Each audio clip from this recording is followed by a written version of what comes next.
पुढे मोठी बातमी आहे। शेतकऱ्यांना मदत करण्याची सरकारची भूमिका आहे आणि मुख्यमंत्री उपमुख्यमंत्री मदतीची घोषणा करतील असं बावनकुळेंनी म्हटलंय आणि शेतकऱ्यांना काहीही कमी पडणार नाही अशी सरकारची भूमिका आहे असंही बावनकुळेंनी सांगितलंय।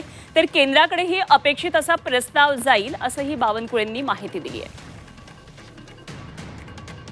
माननीय मुख्यमंत्री अजित पवारजी, एकनाथ शिंदेजी बसून जो काही शेतकऱ्याला मदत करायची आहे त्या मदतीची घोषणा करतील आणि काही तर केंद्र सरकारलाही त्या ठिकाणी प्रस्ताव पाठवतील। जे केंद्र सरकारकडे अपेक्षित प्रस्ताव आहे तेही जातील। एकंदरीत ही बाब आपल्याला आवर्जून सांगेल की माननीय मुख्यमंत्री, आमचं सरकार हे शेतकऱ्यांना पूर्ण नुकसान म्हणजे शेतकऱ्यांना मदत करण्याकरता पूर्ण त्या ठिकाणी ताकद देणार आहे। जे काही करावं लागेल ते करणार आहे।